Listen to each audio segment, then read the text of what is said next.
there are some pros to being a hermit, but there's some definite cons too.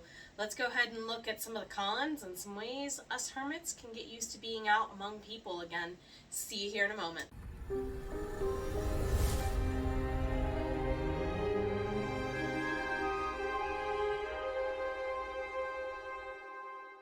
Welcome on back, everybody. My name is Jenna O'Malley. I am your soul writer, author of sci-fi fantasy with dashes of romance and nerdy references such as the Myrna Annals.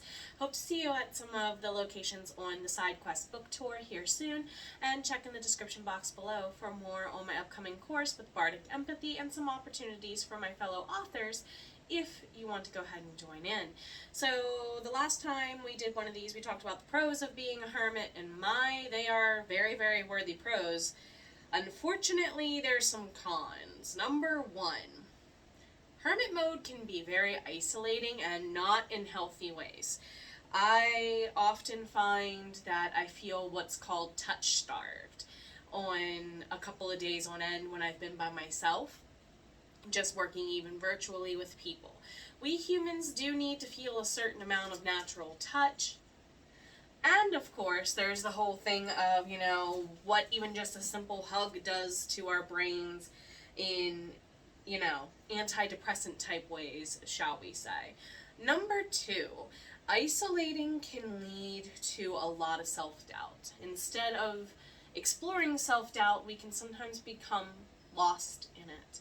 So, therefore, I do encourage you to look for ways to go ahead and, even if it is just virtual, have people you keep in contact with communication-wise to kind of combat some of that isolating. I'm very, very thankful for 2 people here in particular who often check on me. Like, you know who you are. If I'm quiet for too long, you reach out because you know it's not good for me to stay in my own brain for too long. So what are some ways that we can easily get used to using hermit mode to our advantage to hyper-focus when we need to get work done? But what are ways we can come out of that mode? Well, let's go ahead and check that out next. So one of the ways I have been trying to slowly get used to being around people physically again in my hermit mode tendencies is going out and just grocery shopping instead of ordering stuff in. In a society where everything is so easily deliverable to our door for various reasons, I'm learning to opt out of those services. Even if it's something that I get for free, I'm choosing not to use them as often. Also, of course, the book tour is getting me talking to a lot of people again, so maybe an in-person signing is in your future.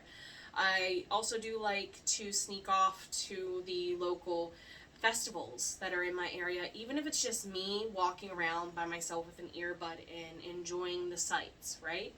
There's local gardens around where I live, or local state parks. Going and sitting among people doing things at their events can also be a good way that you can kind of be on the fringes. And yes, I know, hermits, we sometimes are extreme introverts because anxiety, post-traumatic stress, and so on. I find that doing those things allows the situation to be on my terms when I leave, and that's my biggest advice. If you're getting used to re-socializing again in a common comfort or a business-like arena either, or take your own vehicle. Provide your own mode of transportation to get there and back the first couple of times, because then you can always say, hey, I'll check out with you later.